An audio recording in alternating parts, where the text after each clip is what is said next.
नमस्कार विद्यार्थी मित्रों, कनुबेन चौधरी, TNTV सार्वजनिक विद्यालय गोपीपुरा सूरत, कक्षा 10, विषय हिंदी, प्रकरण 16, चोरी। गद्य का प्रकार है कहानी। लेखक है यशपाल जैन। आपका जन्म अलीगढ़ जिले के विजयगढ़ कस्बे में हुआ था। बाल साहित्य पर आपने अपनी लेखनी चलाई। बाल मनोविज्ञान पर उन्होंने अनेक कहानियां लिखी है। सन 1990 में उनको भारत सरकार का प्रतिष्ठित पुरस्कार पद्मश्री प्राप्त हुआ था। अजंता इलोरा, अहिंसा और भारत के यात्री उनकी ख्यातनाम कृतियां हैं। नौकर हमारे परिवार का अंग होना चाहिए। हमें इसके साथ आत्मीय व्यवहार करते हुए स्वीकार करना चाहिए। हम जो खाते हैं वह नौकर को भी मिलना चाहिए, ताकि मानवीय और सौहार्दपूर्ण वातावरण से घर में सुख शांति और आनंद बना रहे। इस संदेश के साथ एक परिवार की कहानी यहाँ सुंदर ढंग से प्रस्तुत की गई है। तो हम इस कहानी में देखते हैं कि कमरे को साफ कर झाड़ू पर कुंडा रखे जब बिंदु कमरे से बाहर निकला, तब बारांडे में बैठे मालती का ध्यान उसकी ओर अनायास ही चला गया। उसने देखा कि एक हाथ में झाड़ू है, पर दूसरे हाथ की मुट्ठीबंदी है और कुछ पीछे की ओर जानबूझकर आड़ में कर ली गई है। मालती को लगा, हो ना हो कमरे से बिंदु कुछ लाया है। उसे कहा, बिंदु। 2 कदम पर बिंदु पर उसने मानो मालती की आवाज सुनी ही न हो। वह चलता ही गया, बल्कि मालती ने देखा कि उसकी पुकार पर बिंदु की चाल में कुछ तेजी आ गई है। गुस्से में भरकर उसने कहा, बिंदु, ओ बिंदु, ठहर, कहाँ जाता है? अब यहाँ नौकर है, नाम है उसका बिंदु। वो कमरे में साफ सूफ कर झाड़ू लगा रहा था और जब बाहर निकलता है तो बारांडे में मालती बैठी हुई है, यानी कि उनकी सेठानी बिंदु की वहाँ पे बैठी है। तो अनायास वहाँ से जब बिंदु कमरे से बाहर निकलता है तो मालती का ध्यान उसकी ओर जाता है। तो क्या देखते हैं कि एक हाथ में झाड़ू है, लेकिन दूसरे हाथ की मुट्ठी बंधी हुई है। उसे लगा, मालती को क्या लगा कि जानबूझकर ये कुछ छुपा रहा है, और इसलिए मालती ने बिंदु को पुकारा, बिंदु। तो परिस्थिति क्या होती है कि बिंदु ने मानो उसकी आवाज़ सुनी ह न हो, और इसी तरह वो आगे चलता ही जाता है। तब मालती ने देखा कि उनकी जो चाल है उसमें तेजी आ गई है। तो गुस्से में मालती ने और जोर से पुकार दी, बिंदु, ओ बिंदु, ठहर, कहाँ जाता है? इतना कहना था कि बिंदु तो दौड़ने लगा, और वह गया। मालती के संदेह की पुष्टि के लिए वह सब काफी था। उसने तेजी के साथ कहा, सुनते हो जी, देखो बिंदु कुछ लिए जा रहा है, जल्दी जाओ। अब मालती को लगा कि मेरा शक सही था, क्योंकि जब मालती ने दूसरी बार पुकारा तो बिंदु दौड़ने लगा। तो मालती का जो संदेह था उसमें और भी पुष्टि हो जाती है, और ये मालती क्या करती है कि अपने पति को पुकारती है और कहती है कि सुनते हो जी, देखो बिंदु कुछ लिए जा रहा है और जल्दी जाओ। नंदन अपने कमरे में बैठा अपने पत्र के लिए कुछ लिख रहा था। मालती का यो चिल्लाना उसे अच्छा नहीं लगा और उसने चाहा कि टाल दे, पर मालती माने तब ना। एक सपाटे में वह कमरे में आ गई और बोली, झटपट उठो, देखो बिंदु मुट्ठी में दबाए कुछ ले गया है। अब नंदन यानी कि मालती के पति जो नंदन है, उसे क्या लगता है कि ये होगा कुछ भी, और मालती का यूं चिल्लाना उसे अच्छा नहीं लगता, और उसने टाल दिया। लेकिन मालती माने तब न। मालती ने क्या किया कि कमरे में आ गई और अपने पति से बोली कि देखो बिंदु मुट्ठी में कुछ दबाए लेके गया है। नंदन ने कलम एक और रख दी, और जैसे किसी ने जबरदस्ती पकड़कर उठा लिया हो वह उठा। कमरे से बाहर आया तो दिखता क्या है कि बिंदु लौटकर आ रहा है। एक हाथ में झाड़ू है, दूसरा रीता है और नीचे लटका है। उसे देखते ही मालती उबल पड़ी, क्यों रे बिंदु के बच्चे, मैं गला फाड़ती रही और तू रुका तक नहीं, बोल हाथ में क्या ले गया था? अब नंदन कमरे से बाहर आता है तो क्या देखता है कि बिंदु सामने चला आ रहा है, लौट कर आ रहा है, और एक हाथ में झाड़ू है, दूसरा हाथ में तो कुछ है ही नहीं। तब मालती कहती है, वो उबल पड़ी, यानी कि गुस्सा होकर बोलने लगी। क्या कहते हैं कि क्यों रो बिंदु के बच्चे, मैं गला फाड़ती रही, यानी कि मैं जोर जोर से पुकारती रही और तो रुका तक नहीं। बोल, हाथ में क्या लेके गया था? बिंदु का चेहरा फग, बोला, कुछ नहीं बीवी जी। तब मालती क्या कहती है, झूठा कहीं का, क्यों रे, तेरे हाथ में कुछ नहीं था तो मेरे पुकारने पर फिर तू रुका क्यों नहीं? मालती ने रोषपूर्ण स्वर में पूछा। बिंदु से बोला नहीं जा रहा था, कहे तो क्या कहे। तब नंदन आगे बढ़ा, बोला, घबराओ नहीं, सच बताओ कि क्या ले गए थे? सच बाबूजी, मेरे हाथ में झाड़ू थी और कूड़ा था। फिर वही झूठ? मालती ने चिढ़कर कहा, उसे पुलिस में दे दो। लातों के देव कहीं बातों से मानते हैं? इस बेईमान के ऊपर घर छोड़ रखा है तो इसलिए कि चीज उठा उठा कर ले जाए और ऊपर से झूठ बोले। अब यहाँ बिंदु को जब पूछा जाता है कि तू क्या लेके गया था, तब ये क्या कहता है कि मैं तो कुछ भी नहीं लेके गया था। तब मालती और चिल्लाकर क्या कहती है कि तू मेरे पुकारने से तू क्यों नहीं रुका और क्यों झूठ बोल रहा है? तब बिंदु कहता है कि नहीं, वो बोले तब भी क्या बोले, कुछ नहीं बोलता। तब नंदन आगे बढ़कर कहता है कि घबराओ नहीं बेटा, सच बताओ कि तू क्या लेके गया थे? तब बिंदु क्या कहता है कि बापूजी, मेरे हाथ में तो झाड़ू थी और कूड़ा था। तब मालती कहती है कि फिर भी झूठ, तेरे हाथ तो ये घर हमने तेरे भरोसे रखा है, तो इस तरह से चीज उठा उठा कर ले जाएगा। और मालती चिल्ला कर क्या कहती है कि ऐसे जो व्यक्ति है उसे पुलिस में दे देना चाहिए, क्योंकि ऐसे लोग क्या है कि लातों के देव कहीं बातों से मानते हैं, यानी कि ये कहना चाहते हैं कि जब ये लोग हमारी बात मानते नहीं तब उन्हें पुलिस में दे देना चाहिए, क्योंकि ये लोग जब उसे पुलिस की डांट पड़ती है, पुलिस की लात पड़ती है, तब भी ये लोग सच बोलते हैं। नंदन ने मालती को शांत कर कहा, असली बात जानने का यह तरीका नहीं है। फिर बिंदु को उसने प्यार से समझाया और कहा, मैं तुमसे कुछ कहूँगा नहीं, ठीक ठीक बताओ कि क्या ले गए थे। किंतु बिंदु घबराया सा, खोया सा धरती की ओर देखता रहा और नंदन का बहुत आग्रह हुआ तो उसने इतना ही कहा, मैंने कुछ लिया है। अब होता क्या है कि नंदन मालती को शांत स्वर में कहता है कि कोई बात नहीं, इस तरह से डांटने से कोई भी व्यक्ति सच नहीं बोलेगा, उसे प्रेम से बात करो। और ये प्रेम से जब नंदन उसे पूछता है, कहता है, तब भी ये क्या कहता है कि मैंने कुछ लिया है। नंदन फिर भी खींचा नहीं, बोला, अच्छा चल देखूं तो कूड़ा कहाँ फेंकाया है। तब नंदन ने क्या कहा, कोई बात नहीं, कुछ नहीं लिया तो कोई बात नहीं, लेकिन कूड़ा तूने कहाँ पे फेंका है वो तो मुझे बता। बिंदु पहले तो कुछ ठीक कहा, अंतर मुड़कर चुपचाप आगे हो लिया। नंदन और मालती ने वह जगह देखी पर कुछ दिखा नहीं। नंदन ने कहा, बिंदु, यूं हैरान करने से क्या होगा, बता क्यों नहीं देता कि क्या लाया था। अब वहां जाके देखते हैं जहां पे बिंदु ने कूड़ा फेंका था तो वहां कुछ दिखाई नहीं देता। तब नंदन क्या कहता है कि तू बताते दो कि तू कुछ लेके तो आया था, तो वो क्या था, तू ऐसे हैरान क्यों कर रहा है, तू बता दे कि तू क्या लेके आया था, यहाँ तो कुछ दिखाई नहीं देता। तब बिंदु के होंठ खुले जैसे कुछ कहना चाहता हो पर फिर बंद हो गए।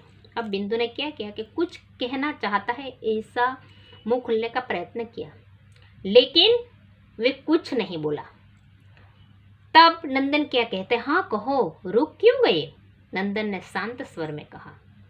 तब फिर भी बिंदु बाबूजी इतना कह कर चुप रह जाता है। तब नंदन कहता है, शाबाश, कहो कहो। तब बिंदु कहता है, बाबूजी थोड़ी सी मेवा नीचे पड़ी थी, मैं उठा लाया, बिंदु कह तो गया, पर जैसे वह अनुभव कर रहा हो कि दुनिया का जाने कितना गहरा पाप उसने कर डाला है। अब बिंदु क्या कहता है कि बाबूजी, थोड़ी सी मेवा नीचे पड़ी थी तो मैंने उठा ली। और ये कहते कहते उनका अनुभव कैसा लगता था कि मानो उसने गहरा पाप कर दिया हो। मैं कहती थी ना, मालती बोल उठी, कि यह कुछ ना कुछ ले जरूर आया है। देखा, मेरी बात सच निकले ना। अब मालती क्या कहती है कि मैं जानती थी कि ये कुछ ना कुछ तो लेके ही गया है, इसलिए मैं कह रही थी, तो मेरी बात तो सच निकली ना। मेवा का तुमने क्या किया बिंदु? तब बिंदु ने कहा, मैंने खा ली। इतनी जल्दी? बिंदु झूठ मत बोलो, सच बता दो। तब कहता है कि इधर फेंक दी। अब जो नंदन है वो उससे पूछता है कि तू मेवा लेके गया था, तो ये मेवा को तूने क्या किया? तब बिंदु कहता है कि मैंने खा ली। तब नंदन क्या कहता है कि इतनी जल्दी तो तुम खा नहीं सकता, तो झूठ क्यों बोल रहे हो, सच बता दे। तब ये कहता है कि मैंने इधर फेंक दी। अब नंदन और मालती ने देखा कि उसकी बताई जगह पर थोड़े से काजू और कुछ किशमिश पड़ी है। नंदन ने बिंदु के कंधे पर हाथ रखा और कहा, मेरे साथ आओ। अब जहाँ पे नंदन ने बताया वहाँ पे बिंदु ने बताया वहाँ पे नंदन और मालती देखते हैं तो वहाँ थोड़े काजू और किशमिश पड़ी है। अब नंदन ने क्या किया कि बिंदु के कंधे पर हाथ रखा और उसने कहा कि कोई बात नहीं, मेरे साथ आओ। बिंदु चुपचाप मालिक के साथ चल दिया। नंदन उसे लेकर कमरे की ओर गया। मालती ने कहा, आज इसने मेवा ली है, कल को और कुछ उठा ले जाएगा। एक बार जो नियत बिगड़ी तो क्या फिर हाथ रुकता है? अब मालती क्या कहती है कि आज उसने मेवा यहाँ से ली है, कल उसे कोई और चीज दिखाई देगी तो वो भी उठा लेके जाएगा। एक बार जब नियत बिगड़ती है ना तो वे उसका हाथ फिर रुकता नहीं। नंदन ने पत्नी की बात सुनी अनसुनी कर दी। बिंदु को साथ लेकर कमरे में गया और कनस्तर खोलकर उसने एक मुट्ठी मेवा इसके हाथ में देते हुए बोला, बिंदु लो, खा लो। अब पत्नी की बात की और नंदन ने कोई ध्यान नहीं दिया। उनकी बात मानो सुनी अनसुनी कर दी और वो क्या करता है कि बिंदु को कमरे में साथ लेके जाता है और वहां जाकर मेवा उसके हाथ में देते हुए कहता है कि बिंदु ये खा लो। पति ने इस नरमी के व्यवहार से मालती आग बबूला हो गई। बोली, ऐसे ही तो नौकर बिगड़ते हैं, उसे कुछ कहना तो दूर, उल्टे उसकी खुशामद कर रहे हो।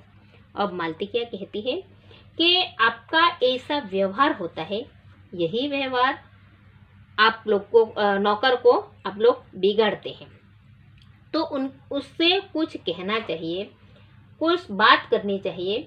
ये बात कहना तो ठीक, लेकिन आपने क्या किया कि आप उसे संवार रहे हो, तो ऐसा करने से नौकर और भी बिगड़ते हैं। नंदन मुस्कुराया, बोला, मालती, चोर बिंदु नहीं है, हम हैं। हम क्यों ऐसी चीजें खाए जो सबको नहीं मिलती? इसी से तो चोरी की भावना को जन्म मिलता है। हम लोग रोज मेवा खाते हैं। एक दिन इस बेचारे का मन चल आया और थोड़ी सी ले ली, तो क्या हो गया?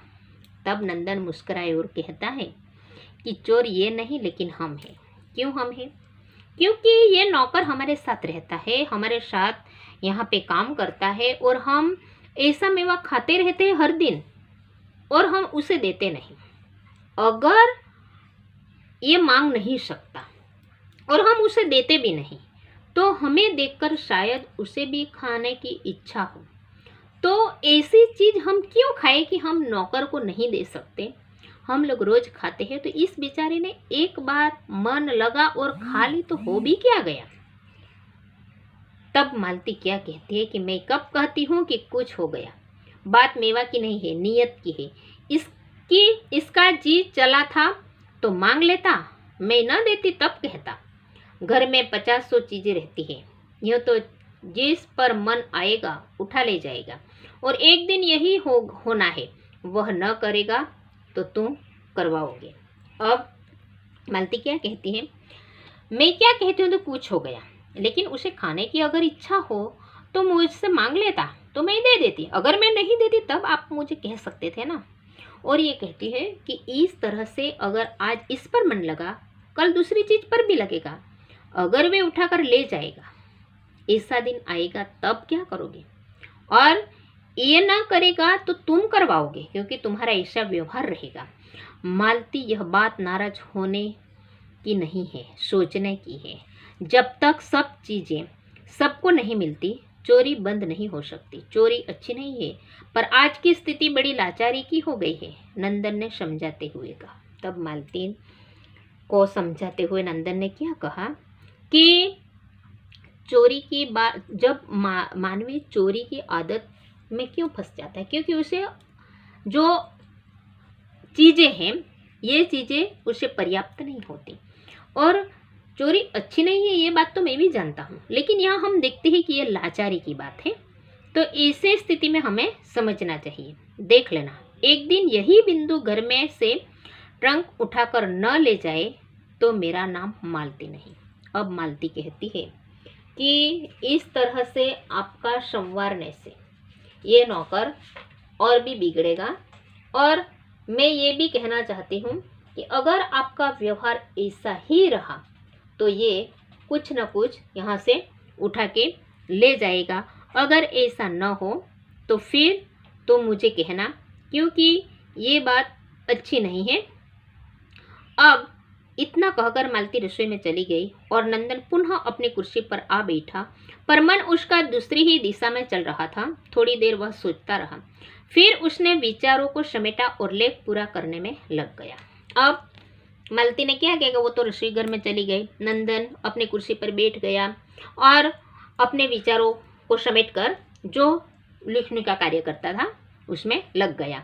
लेख पूरा हो गया, काफी देर हो चुकी थी। वह उठा और सीधा रसोई में पहुंचा। देखता क्या है कि मालती सिल पर चटनी पीस रही है। नंदन ने कहा, बिंदु कहाँ है?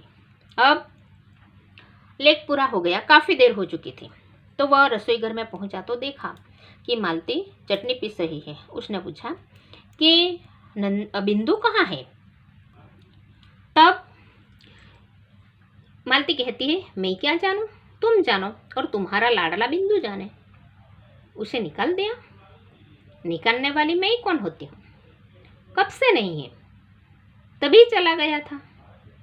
नंदन थोड़ा हैरानी में पड़ गया। अब क्या हुआ कि जब नंदन बाहर आता है तो वे मालती को पूछता है कि बिंदु कहाँ है। तब मालती क्या कहती है कि वो तुम्हारा लाडला बिंदु जाने और मैं क्या जानूं। तो दूसरा प्रश्न करता है कि उसने उसे निकाल दिया। तब मालती क्या कहती कि मैं निकालने वाली कौन होती हूँ। और दूसरा प्रश्न कि कब से नहीं, तभी से चला गया था, यानी कि जब हमारा वार्तालाप हुआ था। नंदन थोड़ा हैरानी में पड़ गया। मालती ने पुनः कहा, तुम यहाँ के नौकरों को जानते नहीं, अपने घर में भी उतना हाथ रुकता नहीं। कुंदन के यहाँ कितना अनाज भरा है, फिर भी एक दिन आंख बच गई तो काका के यहाँ से गेहूं ले ही गया। अब मालती क्या कहती है कि तुम नहीं जानते कि यहाँ के नौकर किससे होते हैं, कि कुंदन के यहाँ अनाज भरा था, ये आंख बचा कर काका के यहाँ से गेहूं नौकर वहाँ से उठा ले गया था। अब नंदन जानता था कि बहस का अंत नहीं, उसने बात आगे नहीं बढ़ाई और तौलिया उठाकर स्नान करने चला गया। स्नान करने के बाद उसने भोजन किया। अब नंदन को भी लगा कि मालती के साथ बहस करना कोई ज़रूरी नहीं, इसलिए उन्हें क्या किया कि तौलिया लेकर स्नान करने के लिए चला गया और थोड़ी ही देर में उसने भोजन किया। दोपहर बीती और शाम होने को आई, फिर भी जब बिंदु न लौटा तो मालती के मन को अच्छा नहीं लगा। चौके में अब भी बिंदु का खाना पड़ा था। अब क्या हुआ कि दोपहर बीत जाती है और समय बीतता जा रहा था, लेकिन मालती क्या देखती है कि चौके में बिंदु के लिए जो खाना तैयार किया था वो खाना वहीं पे वहीं पड़ा है और बिंदु अभी तक आया नहीं। झूठ बोला तो क्या, आखिर बालक ही तो है, बेचारा भूखा जाने कहाँ भटक रहा होगा। कई बार कमरे से बाहर आकर मालती ने बिंदु को देखा, फिर बगीचे का एक चक्कर लगाया कि कहीं पेड़ के नीचे पड़ा सो न रहा हो, पर बिंदु वहां कहाँ था जो मिलता। मालती आकर पलंग पर पड़ गई और अपने को कोसने लगी कि जरा सी बात को इतना तुल क्यों दिया। थोड़ी सी मेवा ले गया था तो क्या गजब हो गया था। अब मालती को पछतावा होने लगा और मालती को लगा कि झूठ बोला तो क्या हुआ, आखिर बालक ही तो है, बेचारा भूखा कहाँ न जाने कहाँ भटक रहा होगा। इस तरह से चिंता करने लगी। वो कमरे से बाहर आती है, बगीचे के आसपास चक्कर लगाती है कि कहीं पेड़ के नीचे तो नहीं सो रहा हो, लेकिन बिंदु कहीं पे भी मिलता नहीं। तो वे अपने आप को कोसने लगती है और उसे लगता है कि मैंने ऐसा क्यों किया, थोड़ी सी मेवा ही तो ले गया था। सोचते सोचते देर हो गई तो वह उठी और शहन में टहलने लगी। इतने में कुंदन उधर से निकला तो मालती ने उत्सुकता से पूछा, कुंदन, तुमने बिंदु को देखा है क्या? अब मालती इधर उधर टहल रही है। इतने में कुंदन आता है तो उसे पूछती है कि क्या तूने बिंदु को देखा? बिंदु? कुंदन बोला, अरे वह तो नदी वाली कोठरी में पड़ा है। अब कुंदन क्या कहता है कि बिंदु को तुम देख रही हो, यानी कि उसे ढूंढ रही हो, वो तो कहाँ पे है कि नदी वाली कोठरी में पड़ा है। मालती तत्काल पैरों में चंपल डालकर बाहर हो गई। लौटी तो बिंदु उसके साथ था। वहां पकड़ पर नंदन के कमरे में ले गई और बोली, देखी तुमने इतनी बात, यहाँ से गया है तब से वहां कोठरी में पड़ा है। अब क्या हुआ कि मालती उसे पकड़ कर लेकर आती है और बाँ पकड़ पर नंदन के कमरे में ले गई और क्या बोली कि देखी तुमने इसकी बात, यहाँ से गया है तब से वहाँ कोठरी में पड़ा है। अब अपने पति से उसकी शिकायत करके ये क्या कह रही है कि वो वहीं से यहाँ से गया तब तक वहाँ कोठरी में पड़ा था। नंदन ने कहा, क्यों रे, वहाँ क्या कर रहा था? बिंदु चुप। मैं पूछता हूँ वहाँ क्या कर रहा था? फिर चुप। अरे बोलता क्यों नहीं, मुंह में जबान नहीं है? अब नंदन उसे पूछता है कि तू वहां पे क्या कर रहा था? तो वे चुप रहता है। फिर पूछता है, फिर भी चुप रहता है। तब गुस्सा होकर नंदन कहता है कि क्यों बोलता नहीं, मुंह में जबान नहीं है क्या? तब बिंदु की आंखें डबडबाई, यानी कि उसकी आंखों में पानी आ गया। मालती ने कहा, इसका पागलपन देखो, सवेरे से कुछ नहीं खाया और भूखा प्यासा वहां पड़ा है, चल खाना खा। अब मालती क्या करती है कि उसका पागलपन, यानी कि अपने बच्चों की तरह उसे डांटती है और कहती है कि इसका पागलपन देखो, सवेरे से कुछ भी खाया नहीं और भूखा प्यासा वहां पड़ा है, चल खाना खा ले। नंदन ने कुछ कहने से पहले ही वह उसे चौक में ले गई और स्वयं परोसकर उसे खिलाने लगी। बोली, भरपेट खा लेना, भूखा मत रहना। अब नंदन को कुछ कहने की जरूरत नहीं पड़ती, कुछ कहता भी नहीं। तब यहाँ मालती उसे लेकर जाती है और वहाँ जाकर स्वयं परोसकर उसे खिलाने लगती है और कहती है कि पेट भर खाना, भूखा मत रहना। नंदन ने पत्नी की बात सुनी और एक प्रसन्नता भरी मुस्कुराहट उसके चेहरे पर दौड़ाई। अब नंदन ने जब पत्नी की बात सुनी तो उसे अच्छा लगा और एक प्रसन्नता भरी मुस्कुराहट उसके चेहरे पर आ गई। यहाँ ये कहानी समाप्त होती है। तो यहाँ इस कहानी में घरेलू नौकरों के प्रति लोगों में तरह तरह की जो भ्रांतियाँ फैली हुई है, अक्सर लोग घरेलू नौकरों को उन्हीं भ्रांतियों की कसौटी पर कसना चाहते हैं, पर सभी नौकर एक जैसे नहीं होते। यदि हम घरेलू नौकर को अपने घर का अंग मानकर साथ आत्मीय व्यवहार करें तो हम जो खाते हैं ये नौकरों को भी हम दे दें तो नौकरी की जो उठाने वाली बात है, ऐसी समस्या कभी उत्पन्न ही नहीं होती और सुख शांति का माहौल हो जाता है। इस कहानी के द्वारा हमें ये संदेश मिलता है। तो हम इसका जो शब्दार्थ है ये भी देख लेते हैं। शब्दार्थ है अनायास यानी कि अचानक, बिना प्रयत्न के, संदेह यानी कि शक, रीता यानी कि खाली, कनस्तर यानी कि डिब्बा, नियत यानी कि दानत, बहस यानी कि चर्चा, मुहावरे गला फाड़ना यानी कि जो जोरों से चिल्लाना, आग बबूला हो जाना यानी कि बहुत गुस्सा आना। अब यहाँ एक कहावत भी है, लातों के देव बातों से नहीं मानते, यानी कि जैसा व्यक्ति वैसा व्यवहार, बुरे लोगों के साथ अच्छा व्यवहार करने से वे नहीं मानते।